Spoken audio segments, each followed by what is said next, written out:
Velocidade CBN. Oferecimento Santander Select. Invista com uma assessoria personalizada.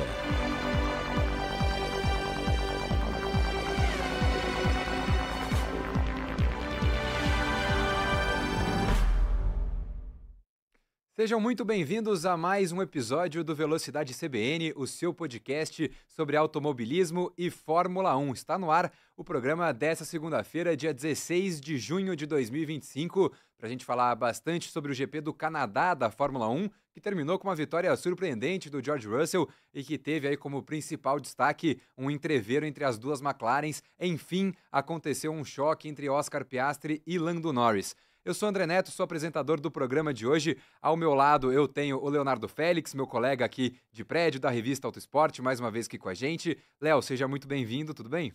Olá, André, tudo bem? Olá a todos os nossos espectadores, ouvintes. E hoje com uma presença ilustríssima aqui, né? Exatamente, ao lado também do Léo, hoje eu tenho o Ingo Hoffmann, maior campeão da história da Stock Car, um dos grandes nomes, uma lenda do automobilismo brasileiro que está aqui com a gente hoje para a gente falar um pouquinho de Fórmula 1, mas também contar muita história. Ingo Hoffmann tem muito conteúdo. Ingo, muito obrigado por estar aqui com a gente hoje. Seja muito bem-vindo à CBN, ao Velocidade CBN.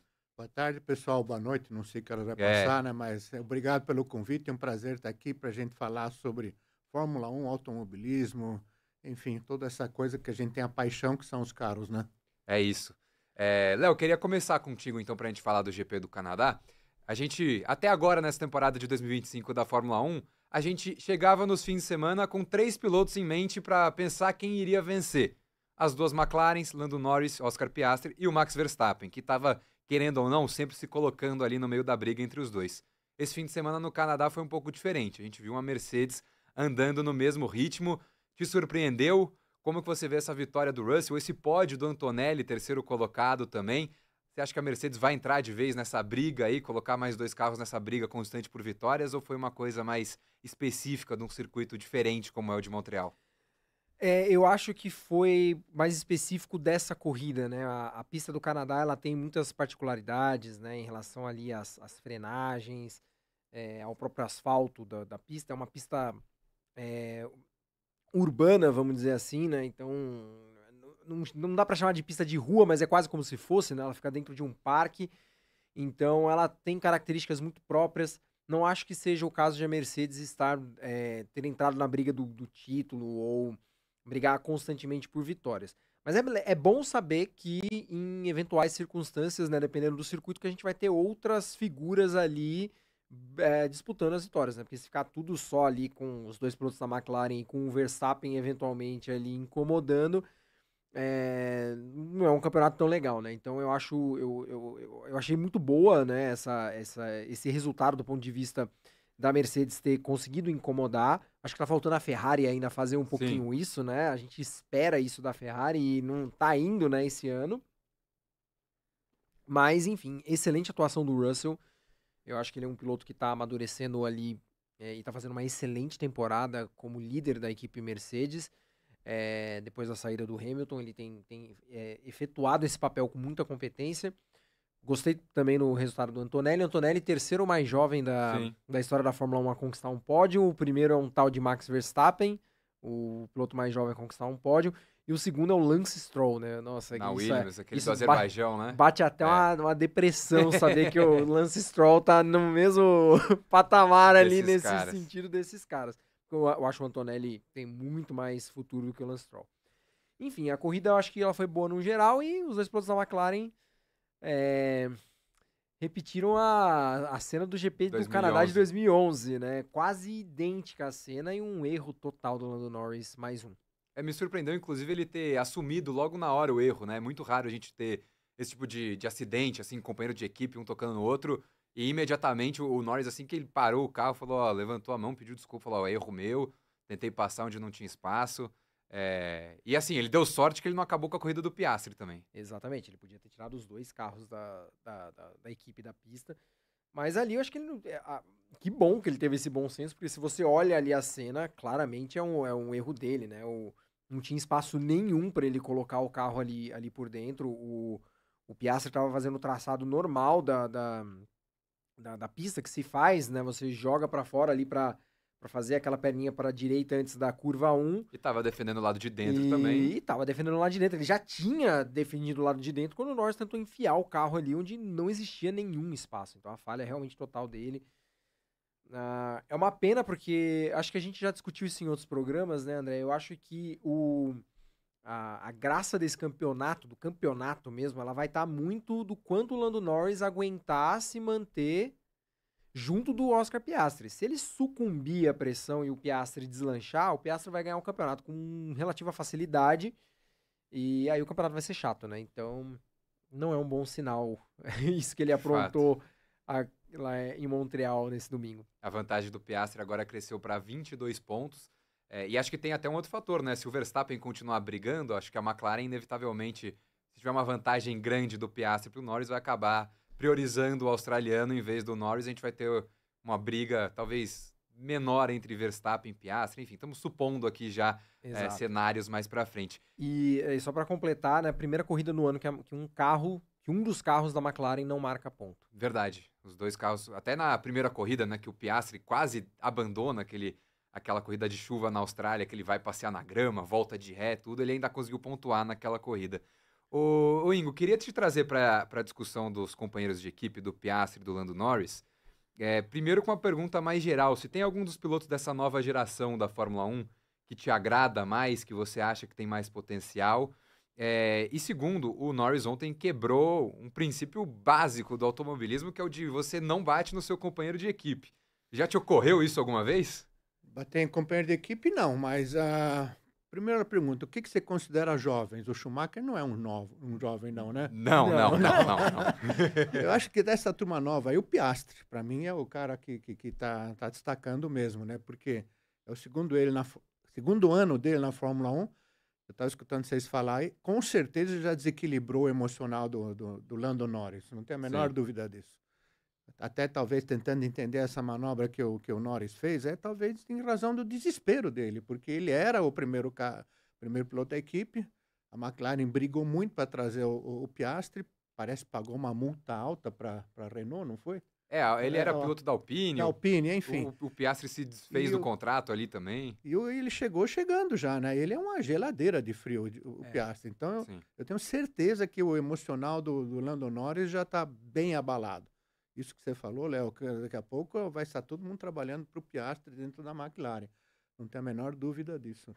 E acho que tem um efeito também dessa corrida do Norris que ele começou muito atrás do Piastri também, ele largou em sétimo, o Piastri estava mais à frente, ele tirou a desvantagem, ele era mais rápido do que o Piastri no fim da corrida, ele poderia passar o companheiro de equipe, e aí ele tentou uma manobra inexistente, sem espaço nenhum, acabou acertando o companheiro de equipe dele. Acho que é um cenário talvez um pouco de desespero, mas talvez dele pensar que era a chance que ele tinha de ter um resultado, um statement, né? Um resultado que ele pudesse colocar na mesa e falar, olha, eu mereço continuar sendo o piloto número 1 da equipe, eu larguei mais atrás, eu tive uma estratégia diferente, eu consegui passar o Piastri na pista. O Norris nunca, a questão da velocidade dele, ela nunca teve em dúvida, né? Mas eu acho que esse embate entre os dois mostra muito como a velocidade pura, ela diz muito, mas não diz tudo, né, Ingo? Não é a velocidade. Velocidade pura é uma coisa, mas o cara tem que ter um emocional para aproveitar a velocidade pura naquele momento da classificação.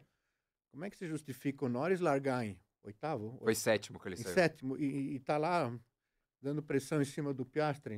Eu não assisti a corrida que eu estava em Interlagos no trabalho, mas ele alcançou. Então, o que eu questiono é, será que a classificação não poderia ter sido melhor do Norris? O controle emocional, eu sempre digo, é o que manda nesse jogo.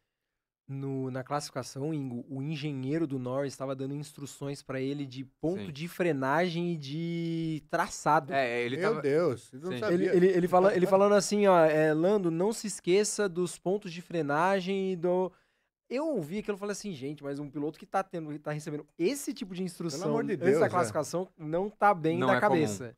Não é comum. Eu acho que essa instrução veio depois que o Norris erra numa volta rápida, que ele justamente freia um pouco mais tarde, na última chicane. Ele freia um pouco mais tarde naquela última chicane, depois do retão, e aí o engenheiro fala, cara, o principal é você lembrar dos seus pontos de freagem e manter o traçado. Que é basicamente assim, se eu for andar no kart... É o básico do básico. O instrutor vai virar, gente, lembra onde vocês têm que frear, é importante frear pra vocês não passarem reto, mantenha a linha pra vocês não baterem nos pneus ali fora.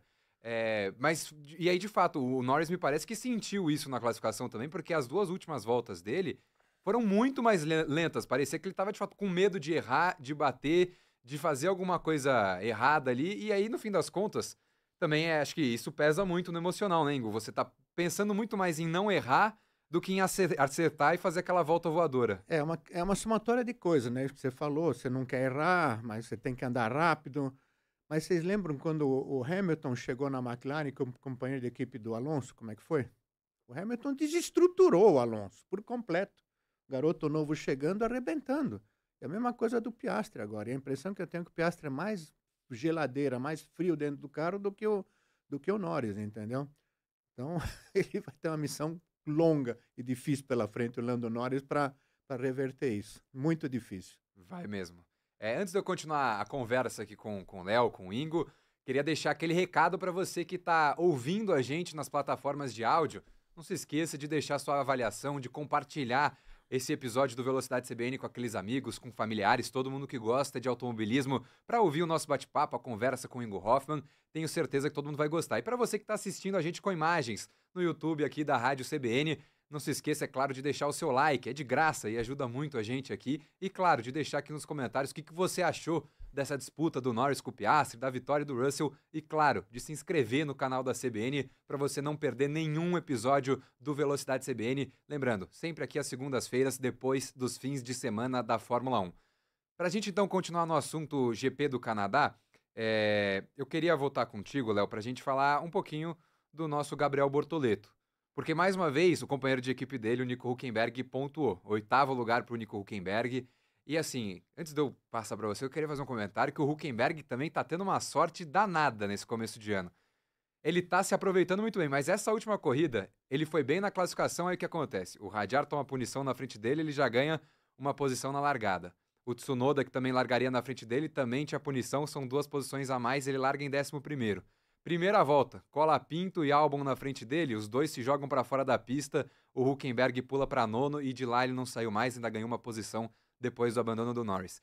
É um resultado excelente para Sauber, mais um do Hülkenberg, mas que deixa também a sensação de que o Bortoleto segue um pouco atrás do alemão. Eu ainda acho que o Bortoleto, volta por volta, tá num ritmo parecido do Hülkenberg, mas essas pequenas coisas que acabam fazendo grande diferença depois no resultado final estão acontecendo mais do lado do Hülkenberg, menos do lado do Bortoleto. Como que você viu o fim de semana do Gabriel no Canadá, Léo?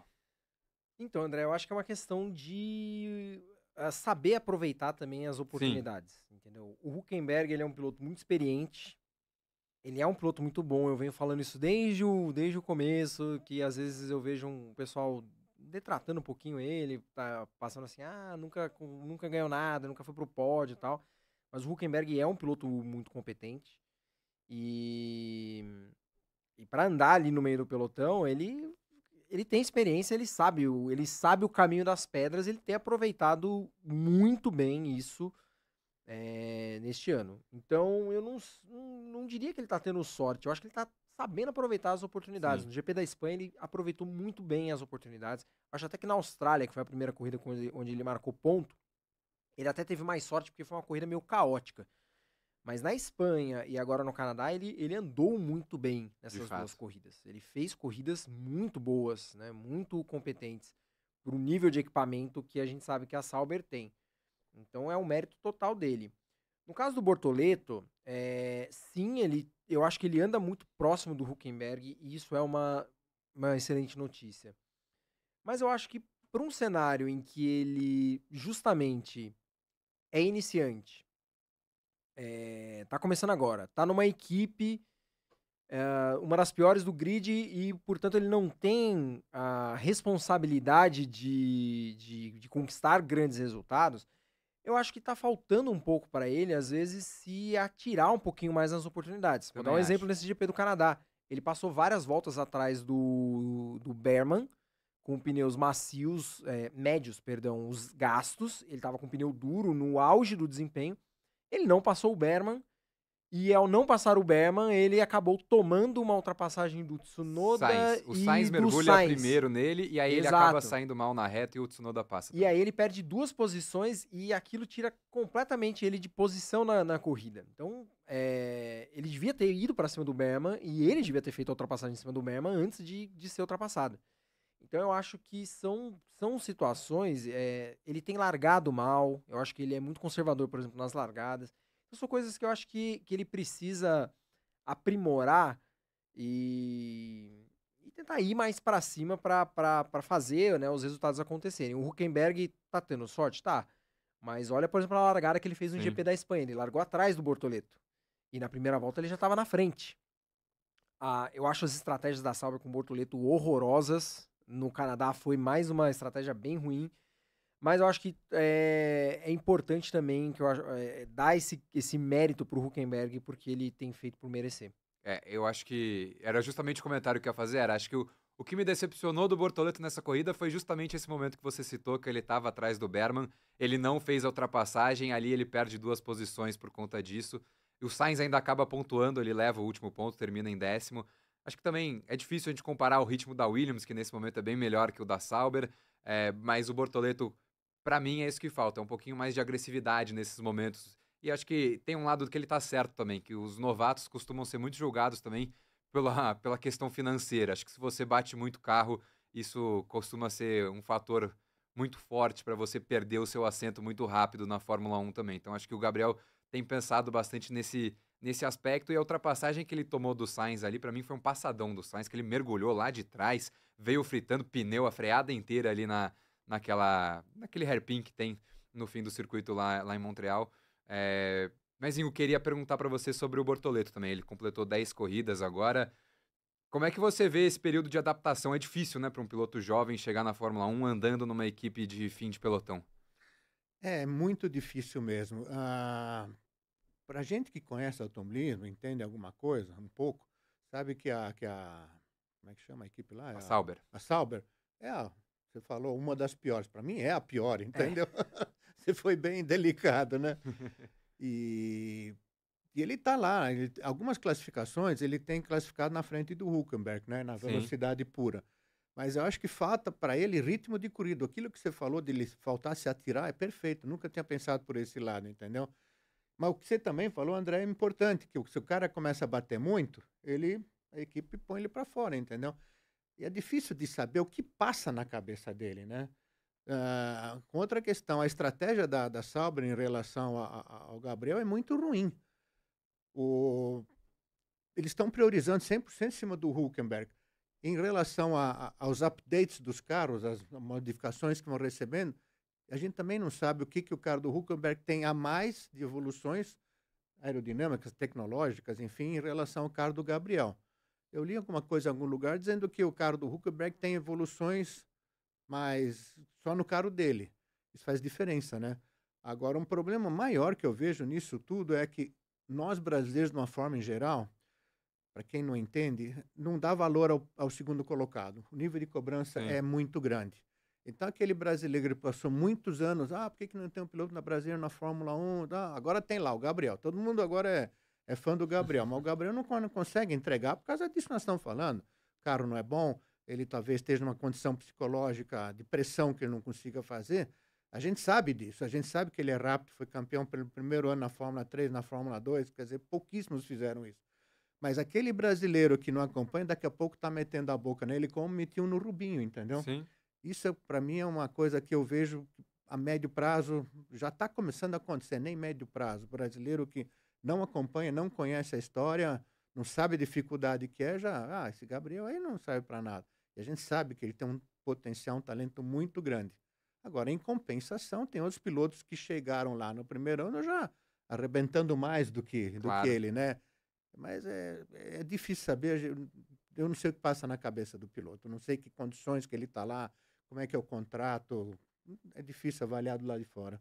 Eu acho que o Gabriel tem sido cauteloso nesse início de Fórmula 1, acho que ele fez isso na Fórmula 2 também, ele demorou para ser um pouco mais agressivo, acho que a questão das largadas foi um problema também no começo de temporada dele na Fórmula 2 ano passado, acho que são coisas que eu acredito que ele possa desenvolver e melhorar ao longo desse primeiro ano ainda na Fórmula 1. E eu acho que o Gabriel ainda vai pontuar nesse ano de estreia na Fórmula 1. Acho que a gente tem hoje grandes pilotos tipo George Russell, que passaram o seu primeiro ano na Fórmula 1 sem pontuar, inclusive. Acho que tinha um destaque maior nas classificações, tinha um brilho maior, um glamour maior em torno, mas me parece ser um início de carreira do Gabriel na Fórmula 1, as 10 primeiras corridas, num desempenho bem razoável até aqui. Em termos de desempenho, eu acho que sim, eu acho que ele tá entregando bem. O Hülkenberg, como eu falei, ele é um ótimo piloto e ele tá andando num nível muito parecido. Ele anda, em relação ao Hülkenberg, muito melhor do que o Kevin Magnussen ano passado na Haas, é uma comparação Concordo. também que eu sempre faço. E a vida dele não é fácil justamente por ser o pior carro do grid, então as oportunidades são muito escassas, o Hülkenberg tem muito mais experiência que ele. Ele não tá na situação, por exemplo, do Isaac Hadjar, que tem pilotos, tanto o Tsunoda quanto o Lawson, eu acho pilotos mais fracos que o Hülkenberg, então tem um carro melhor, tem um parâmetro pior de companheiro. Também não é o caso do Antonelli, que tem um carro muito bom. O Antonelli tem andado atrás do George Russell o tempo inteiro, mas o carro é muito bom, então mesmo andando atrás, Ele ainda termina em terceiro. ele termina em terceiro, termina na zona de pontos, consegue mostrar ali. Então pro Bortoleto, o cenário é o pior de todos em termos de estreia. Mas ele me parece ser um rapaz com uma cabeça muito... um rapaz muito inteligente, Não, assim, com certeza, sabe? ele tem uma cabeça muito, muito boa. É, Muito boa. e A eu cabeça acho... dele é um diferencial. E eu acho que, apesar da pressão, eu acho que ele tem lidado bem. A pressão faz parte, obviamente. Então, eu acho que é uma questão realmente de saber, né, dosar ali a inteligência com, às vezes, se atirar um pouquinho mais em alguns momentos ali de necessidade para fazer o resultado acontecer, né? Quase na Espanha ele marcou um ponto, né? Então, acho que quando ele conseguir marcar esse primeiro ponto, vai tirar muita pressão das costas E tem dele. outra questão, dentro da equipe ele é muito bem visto, né? O pessoal Sim. considera ele muito, sabe que ele é um cara que pensa, analisa, se interessa. A moral dele dentro da equipe tá muito boa.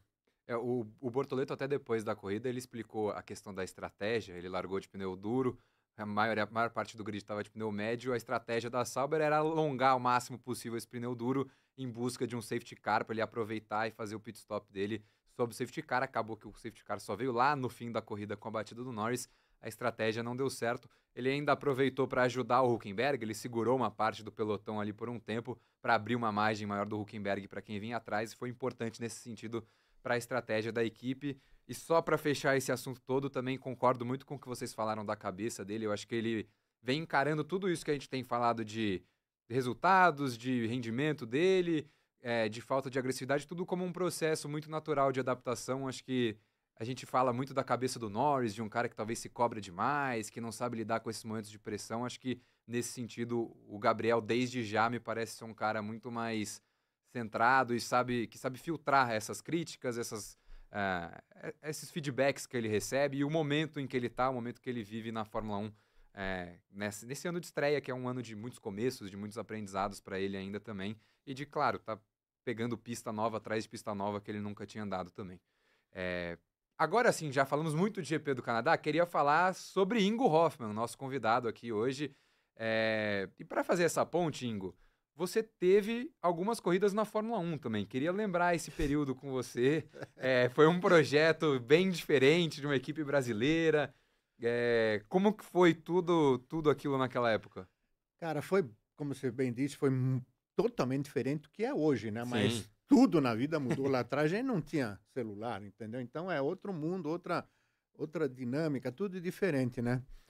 Eu participei, para aqueles que não sabem, nos anos 76, 77, algumas provas pela equipe Fittipaldi Copersucar. A Fittipaldi foi criada em 74, quando o Wilsinho estava aqui no Brasil construindo o carro. E nesse ano de 74 estava começando no Brasil a Fórmula Super V, que acabou se tornando uma categoria muito forte no Brasil. E junto comigo, na 74, a Super V, estreou o Nelson Piquet. E foi o ano que o Wilsinho estava no Brasil construindo o Fittipaldi Copersucar. E o Wilsinho foi trabalhar comigo como chefe de equipe. No final do ano de 74, o Wilsinho falou que você tem que ir para a Inglaterra. Eu corri o campeonato inglês, algumas provas do europeu. Em setembro de 75, ele me convidou para fazer um teste com o Fórmula 1. A ideia dele era fazer um teste comigo e outro teste a posterior com o Alex Dias Ribeiro, outro brasileiro. Mas eu fui muito bem nesse meu primeiro dia de teste em Silverstone, na pista antiga. O Wilson falou, você andou muito bem, cara, eu vou pegar um outro dia de teste com você. No segundo dia de teste eu fui muito rápido, inclusive mais rápido do que ele na classificação, quando ele classificou lá para o GP da Inglaterra. Aí assinamos o contrato. Mas eu sabia que eu, Ingo, não tinha experiência para estar lá. Fizer um breve retrospectivo. Eu estreiei em 72, setembro de 72, em Interlagos, correndo com Fuscão 1500. Em setembro de 75, estava botando a bunda no Fórmula 1. 3 anos. 3 anos, eu não corri de kart. Então, eu sabia que eu não estava preparado para isso. Eu tinha plena consciência disso. Mas eu também não tinha o patrocínio para fazer mais 1 ou 2 ou 3 anos nas categorias de excesso. Mas Fórmula 3, Fórmula 2, para talvez chegar na Fórmula 1 preparado. Isso era bem novo, né, nessa época, né, Ingo? Quantos anos você tinha? 76, eu estava com 23 anos. 23 anos. 22, indo para 23, né? Mas, comparado aos dias de hoje, velho, né? É velho, mas para os padrões daquela época era muito novinho. Sim. Na época, até foi feita uma matéria, eu não sei se era o mais jovem a estrear na Fórmula 1 ou o segundo mais jovem, era bem novo, né?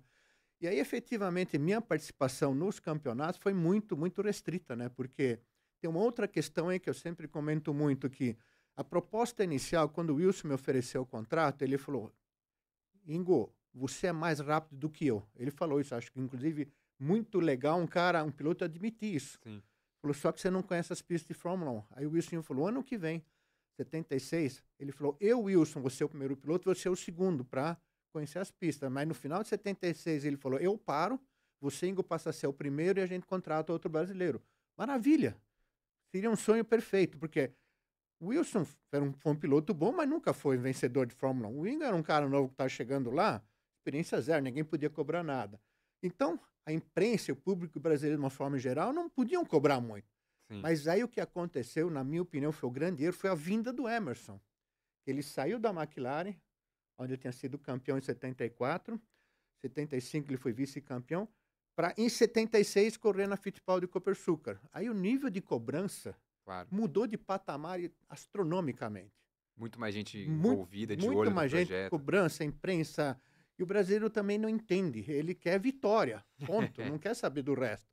Aí, com você trabalhar sob pressão, como aconteceu, aí os resultados não vieram. Eu acho que eu comentei isso com o falecido Wilson, que o grande erro foi a vinda do Emerson. Se tivesse sido na minha concepção, no plano original, o Wilson e eu, a gente ia ter condições mais tranquilamente de desenvolver a coisa. A hora que entrou o Emerson, a coisa não acontece. Muda aqui, faz ali, aí ficou uma loucura. E o Emerson ainda chega, não é que ele tá num fim de carreira, assim, que ele não... Não. Ele foi no auge, né? No auge. Com mais um detalhe, ele foi o brasileiro que abriu as portas para todos os pilotos lá fora. Sim. Foi o brasileiro que botou a Fórmula 1 dentro da cabeça de todo o povo brasileiro. O brasileiro é muito de modismo, né? Na época do Emerson, depois Piquet, Ayrton, depois veio o Guga no tênis, aí o Medina no surf, foi tudo na moda, entendeu? Então, naquela época, o Brasil era Fórmula 1, entendeu? No instante que o Emerson fala, cara, eu vou sair da McLaren para correr na equipe brasileira, todo mundo achava, o Emerson vai ser campeão com a equipe brasileira. E não foi bem assim, né? Tinha um processo todo ali ainda para desenvolver a equipe, era uma coisa... Sim. Eu presenciei situações onde o engenheiro ficava desesperado. Não, tem que mudar isso aqui drasticamente, porque eu tenho que dar resultado, porque a cobrança era muito grande. A cobrança ficou muito maior. Exatamente, por aí. Então, eu acabei fazendo poucas provas, efetivamente, na Fórmula 1. Mas a minha última prova foi em 77, no GP Brasil. Eu estava na 6ª colocação, marcando ponto. Naquela época tem a história do SI, né? A pontuação era do primeiro ao 6º, né? Se fosse os dias de hoje, eu teria marcado ponto. Faltando 2 voltas para o final, eu tive um microfuro no pneu, que chama slow puncture. O pneu traseiro foi perdendo estabilidade, eu perdi a 6ª colocação e cheguei em 7ª. Então, mas foi bem restrita a minha participação na F1. E aí queria retomar um pouquinho o que você falou do seu começo no automobilismo. Você não correu de kart e a sua primeira experiência foi no Fuscão. Foi, eu como garoto apaixonado, acompanhava tudo, que Interlagos pegava ônibus, ia para lá, não tinha internet, não tinha nada disso, nem jornal ia lá, tinha, assistia né? O que tinha no dia. Pegava ônibus, pulava a cerca, andava dentro do autódromo antigo de Interlagos, rato de boxe mesmo. Aí, não sei que ano foi inaugurado o kartódromo, acho que no final dos anos 60, eu vi os kartinhos, falei, vou correr nisso aí. Mas meu pai não me deu autorização como menor de idade.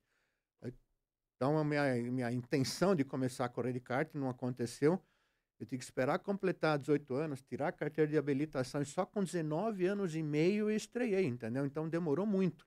Comparado hoje em dia, não, né? Que o pessoal começa a correr de kart com 3 anos, 4 anos. Não, é uma loucura hoje. É uma loucura.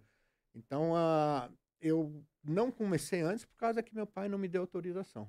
E a sua escola foi ali na arquibancada? Foi na arquibancada, exatamente, na arquibancada. Mas eu nunca fiz curso de pilotagem, eu tenho esse talento, eu nasci com isso aí. Eu sempre digo, talento você nasce com ou sem, não dá para você ser tão bom como um talentoso, sabe? Apesar que hoje, com toda a informação que você tem da metria, você traz um cara não tão capacitado no nível de um talentoso, entendeu? Mas mudou muito. Naquela época lá atrás era feeling puro, né? Então eu fui abençoado nisso aí.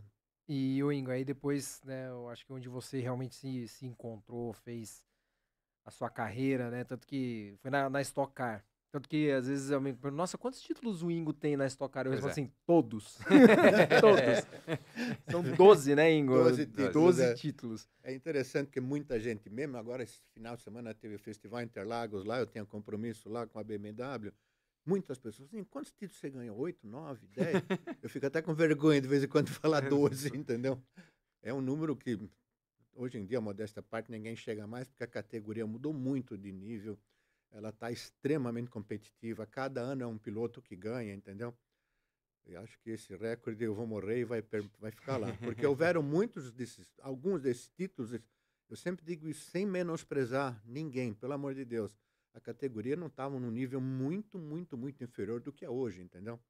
E houveram anos que eu estava correndo lá eu estava na guerra de canhão, os caras de estilingue, né? Então, sabe, eu sempre tive equipes boas, mas mesmo assim é um resultado bem expressivo que eu consegui fazer. E o mais bacana é o seguinte, quando me aposentei em 2008, já tinha essa turma nova toda correndo, a Daniel Serra, Ricardo Maurício, Thiago Camilo e Alan Kodair, e tantos outros. Eu terminei no pódio, então isso é o mais bacana, que eu vou levar isso pro túmulo. Sim, o Ricardinho inclusive veio, acho que foi no segundo episódio que a gente gravou aqui, e ele falou justamente sobre o momento atual da Stock, que é também de uma troca de gerações, que ele lembra muito quando ele entrou, que tinha uma troca de gerações também, você e outros pilotos saindo, e que agora ele está se sentindo meio que no seu lugar, de ser o piloto veterano, vendo os mais novos chegarem. Como é que foi esse momento para você também, Ingo? Cara, eu vivenciei esse momento de uma maneira muito feliz, porque foi quando a categoria estava voltando a crescer, que esses 30 anos que eu corri, de 79 a 2008, quando eu parei, a categoria teve muitos altos e baixos muito baixos mesmo, entendeu? E a categoria só não morreu nessa época dos muito baixos, por causa do trabalho que eu fiz junto com o Carlos Coll, que era o promotor, que agora não é mais, mas o Coll fez um trabalho incrível, entendeu? E justamente o trabalho que nós viemos fazendo lá atrás foi para criar essa condição. Eu dizia claramente nas reuniões que a gente tinha de pilotos, da associação de pilotos, falando, nós precisamos ter uma categoria no Brasil onde o piloto não pense só na Fórmula 1, que ele tenha condições de ganhar dinheiro aqui. Sim. E quando eu estava saindo, a categoria estava indo nessa direção já. Então, para mim, foi muito legal ver isso aí. Então, a categoria hoje está nesse nível espetacular, graças ao que nós fizemos lá atrás. E o mais triste é que o pessoal de hoje não sabe o que foi feito lá atrás. E até uma oportunidade, porque você pegou várias eras da Stock Car, né? Dos Opalas, dos Ômega. Primeiro chassi tubular, depois o segundo chassi tubular. Sim. Peguei todos. Como é que foram essas transições para vocês, assim, as evoluções do carro, e como que você vê o carro que a Stock Car está estreando nessa temporada com as bolhas dos SUVs e tudo mais? Quanto tempo nós temos de resposta aqui? Assim como a sua quantidade de título, todos. Cara, é muito legal isso aí, porque, por exemplo, a Stock Car começou em 79 com os Opalas. Sim. E até hoje tem muito cara que me encontra, Ingo, eu eu faço parte do clube dos opaleiros e tal. Eu corri de Opala porque era Opala, por direção Maverick. Então eu não tenho essa paixão pelo carro. Mas esse pessoal de hoje lembra muito lá de trás. Aí eu comento, eu faço trabalho de coaching hoje ainda na Stock Car, com esses carros novos, já desde o ano retrasado. Eu falo para os caras, antigamente, quando nós começamos com a Stock Car, era freio tambor na traseira. A turma nem sabe o que é freio tambor, entendeu? câmbio manual, tinha que fazer punta-taco. Sim. Vocês conhecem punta-taco? Ah, sim. Sim. Eu tenho um Fusca, de vez em quando eu tenho que fazer uma então. coisa desse tipo. Então tinha que pilotar aqueles carros, era um malabarismo, literalmente um malabarismo. Começava com freio a tambor, largava a corrida com uma lona nova. Depois de 3, 4 voltas, a lona gasta. Sim. Aí você puxava o freio de mão para encostar a lona no tambor. Depois chegar no final da corrida, a alavanca de freio de mão estava aqui em cima e não tinha mais pedal do freio. Você tinha que bombar o pedal do freio a corrida inteira com o pé esquerdo para poder frear. Aí tinha que reduzir com punta-taco, junto com dupla embreagem. Conhece dupla embreagem? Essa experiência eu nunca tive, eu Pois conheço, é. mas... E o amortecedor acabava, o carro vinha balançando, era um malabarismo, coisa mais linda de pilotar, para quem tinha o prazer, a aptidão para pilotar. Ao ano passado, não vou citar nomes, um piloto dos novos foi andar comigo num carro de câmbio manual. O cara falou, como é que você faz isso? O cara ficou abismado, porque eu fazia isso a vida inteira.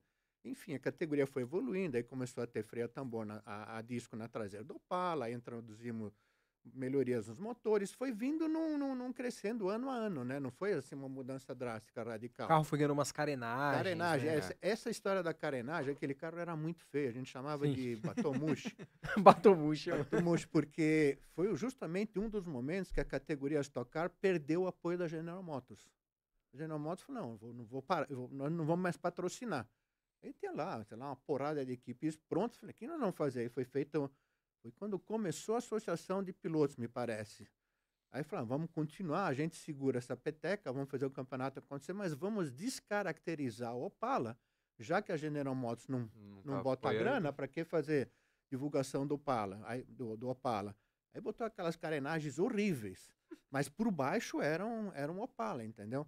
Aí a General Motors voltou, aí mudou para o Ômega, que a General Motors falou, pô, nós não fabricamos mais o Opala, queremos que vocês corram de Ômega. Aí foi uma transição complicada, quando nós começamos com os Ômegas, deu um monte de problema, como está dando agora, mas numa escala talvez menor, mas com diferencial. Naquela época, cada equipe fazia o seu. Então dava um problema, a gente ia lá e resolvia. Hoje as equipes estão amarradas, porque está tudo na mão da organização. Da Audace, que é a empresa que cuida, né? Então, lá a gente tinha condições de nós, cada um, correr atrás da sua solução, né? Aí quando entrou o chassi, primeiro o chassi tubular também, toda transição para carro novo era problema, entendeu? Sim. Mas, de novo, a gente podia mexer. Aí, por exemplo, entrou lá atrás, uma das coisas que hoje acontece, é fato até hoje, os motores são padrão. Lá atrás a gente eu brigava com isso, falei, nós temos que ter a coisa padronizada, porque a categoria quase morreu. Como eu falei agora há pouco, eu estava de canhão na guerra, os caras de estilingue. Eu tinha os melhores preparadores comigo, sempre tal do Meinha. Eu ganhei 3 campeonatos com ele. Até hoje tá ganhando Meinha, até hoje tá ganhando campeonato na Stock. Aí tem outro preparador que já faleceu de motor, Jaime Silva, era um preparador muito bom de motor, piloto da antiga, não sei se vocês conhecem. Lembro. Aí eu tinha um contrato com ele meio que de exclusividade. Então, eu falei, Jaime, você só vai alugar motor para mim, entendeu? Eu fechava a porta para alguém que quisesse entrar na categoria. Por isso que a categoria começou a morrer, porque chegava o piloto novo querendo entrar, falei, eu vou comprar um carro. Quem é o melhor cara de chassi? É o fulano. Não, o cara é exclusivo da equipe tal. Quem é o melhor de motor? É o Meinha, tal, mas é exclusivo das equipes. Então, o cara fala, por que eu vou entrar numa categoria que eu não tenho acesso aos melhores equipamentos? E nós brigamos, eu briguei muito com isso, até contra mim. Por exemplo, uma das coisas que nós brigamos muito é padronizar o escapamento. Na época dos Opalas, motor 6 cilindros em linha dos Ômega do Opala, o escapamento fazia uma diferença muito grande, entendeu? Aí brigamos muito, vamos padronizar o escapamento. Conseguimos ir padronizando devagarinho e aí todo mundo falou, eu vou entrar lá porque eu tenho condição de ser competitivo, entendeu? Quer dizer, isso são as coisas que hoje em dia eu não vejo o pessoal fazendo, sabe? Não vejo mesmo. Nós seguramos a categoria pelo colarinho mesmo para não deixar ela morrer. Especificamente o Carlos Coll, eu e o Paulo Gomes. Porque senão a categoria teria literalmente morrido. Fizemos coisas assim que a gente tem história para contar aqui para 2 dias, entendeu? Isso é uma coisa que eu vejo a turma de hoje e não tem ideia o que nós fizemos. Não tem ideias. Acho que a categoria sempre foi esse nível bárbaro que ela é. Mas nós fizemos muita coisa para a categoria não morrer. Eu comecei a fazer palestras, por exemplo, Eu faço muita palestra até hoje, graças a lá atrás. Porque no momento que a General Motors saiu, nós tínhamos um promotor que foi quando entrou a Fórmula Chevrolet. O promotor cobrava uma fortuna da Chevrolet. Aí, chegou no final do ano, a Chevrolet falou, não, nós vamos parar. Aí foi feita uma reunião na casa do assessor de imprensa da General Motors, Marco Antônio Leles. Não sei se esse nome fala alguma coisa para vocês. Sim. No apartamento dele, aqui na Avenida Sumaré, porque a General Motors não queria falar com pilotos e patrocinadores, dizendo que nós éramos um bando de playboy. Aí o Marco Antônio Leles marcou um happy hour na casa dele, convidou o Paulão, eu e o Carlos Coll. Aí chegamos lá, tinha a diretoria da GM. Os caras olharam para a gente, um cara assustado. Quer dizer, ele fez a ponte. Aí conversamos lá com ele, o Coll falou, pô, olha, nós sabemos que vocês gastaram X, nós temos um projeto para fazer por 20% do X. O diretor falou, impossível. Se vocês me apresentarem um plano de trabalho, nós vamos pensar. Aí saímos de lá, o Coll e eu corremos, basicamente o Coll.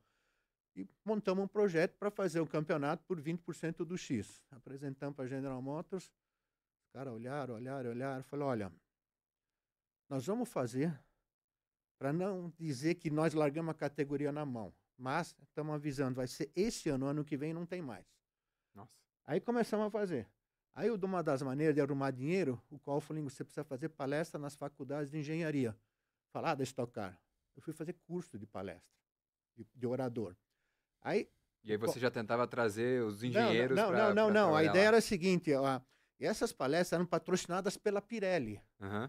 Esse dinheiro da Pirelli entrava para a associação. Sabe Entendi. quanto eu ganhava? Zero. Eu fiz pela categoria, pelo esporte. entendeu? Pela categoria. A Pirelli dava isso como pneus. E a associação vendia pneu para as equipes, quer dizer, fazia caixa. E o campeonato aconteceu nesses 20% do X, e a auditoria da General Motors ia nas pistas contar as bandeirolas, tudo que estava no contrato, se estava lá, entendeu? E entregamos tudo. No final virou um case de marketing da GM que foi feito, sabe? E aí a General Motors voltou e está até hoje, entendeu? Eu sentava no chão com a Michelle e com a Wanda, que são as secretárias até hoje lá, para passar cordão em credencial para entregar para o povo, entendeu? Eu já era campeão uma porrada de vezes, entendeu? Então, que nós fizemos coisas assim incríveis para a categoria não morrer pelo tesão do negócio, pela paixão do automobilismo, sabe? E eu pergunto sempre o seguinte, será que a turma de hoje fazia o que nós fizemos lá atrás? Dificilmente. Impressionante. Acho que hoje em dia também a categoria já foi entregue para o pessoal que está lá Mudou condições muito mudou melhores. Muito de patamar, mudou muito. Está indo muito bem agora. O Lincoln está fazendo um trabalho legal lá, está fazendo um trabalho, ele pensa grande. Se ele botar em prática tudo o que ele está pensando fazer, vai ficar um espetáculo. Esses carros novos, apesar dos problemas momentâneos, são carros que quando eu vi a primeira vez aqui, qualquer categoria no mundo pode comprar, porque são carros de altíssimo nível, né? Sim, acho que é isso, é um projeto ambicioso, acho que esse início tem sido bem conturbado, a gente tem tido muitas reclamações de pilotos, da falta de competitividade em algumas questões específicas. Tem muitas questões aí, né? Os pilotos reclamam muito, e tem muitas questões, tem hora e maneira de se reclamar. Algumas das reclamações não são procedentes, porque tem outra questão que é mais interna, mas as equipes tinham que começar a pagar os carros lá em março do ano passado, algumas vieram pagar só aqui agora, entendeu? Então, você tem que fazer o teu lado também, pagar o que lhe foi acordado, entendeu? Tiveram muitos problemas, não estou defendendo ninguém, pelo amor de Deus. Tiveram muitos problemas de importação. Os câmbios, por exemplo, não chegavam. Os tanques de combustível ficavam presos na alfândega. Então, tem essas questões todas que foram acumulando. Mas, mesmo assim, a corrida aconteceu. E uma coisa que eu falo sempre, a primeira corrida de estreia desses carros novos de Interlagos aconteceu em razão da paixão e do comprometimento dos mecânicos de todas as equipes. Porque o pessoal que está lá com tesão. Entendeu? Se fosse um emprego, 6 horas, vai embora para casa, paga hora extra. Não quero hora extra. Os caras viraram noite de quarta e domingo lá, entendeu? Isso é uma coisa que eu acho que o promotor tinha que reconhecer nas equipes como um todo, sabe? Você vê o pessoal trabalhar com paixão mesmo, sabe? Que isso é uma coisa bacana que tem no automobilismo. Quem tá lá por amor. Ingo, muito legal o seu relato, muito bom ouvir as histórias, tudo que você fez pelo automobilismo brasileiro. Queria agradecer muito a sua participação. Felizmente está chegando ao fim do nosso tempo. Se você quiser contar mais história, a gente chama de novo, a gente faz mais gravações juntos aqui. Foi um prazer imenso, Valeu, Ingo. Muito obrigado. Valeu, obrigadão. Léo, mais uma vez, muito obrigado pela participação aqui no Velocidade CBN dessa semana. Te vejo daqui 2 semanas ou ainda não sabemos? Espero que sim, espero que sim. Valeu, Ingo, aí pela participação, pela aula, todos os nossos ouvintes. Só uma menção rapidinha. Vitória do Robert Kubica nas 24 horas de Le Mans. Pô, maravilhosa. Fiquei bem emocionado, merece muito e é isso. Terceira vitória seguida da Ferrari em Le Mans. Corrida importantíssima também, obrigado pela lembrança, Léo. A gente já até falado mais cedo aqui, ia deixando passar batido. Bom, meus queridos, com isso a gente chega ao fim do episódio dessa segunda-feira do Velocidade CBN. Antes de eu sair de vez de cena aqui, aqueles recados de novo. Você que está assistindo a gente no YouTube com imagens aqui na CBN, não se esqueça de deixar o seu like, o seu comentário aqui embaixo sobre a entrevista com o Ingo, o que você queria saber mais das histórias do Ingo Hoffmann aqui com a gente. E claro, de se inscrever no canal da CBN e ativar as notificações para você não perder nenhum episódio do Velocidade CBN. E para você que ouviu a gente nas plataformas de áudio, não se esqueça de deixar aquela avaliação positiva para a gente no podcast, claro, de compartilhar esse episódio com todo mundo. Quero agradecer também a nossa equipe técnica aqui com a gente hoje, Juliano Fonseca, Cauã Ramos, o pessoal que bota esse programa no ar, eles sempre contribuindo demais. E também agradecer o pessoal da Central Técnica da CBN na nossa gravação do episódio de hoje.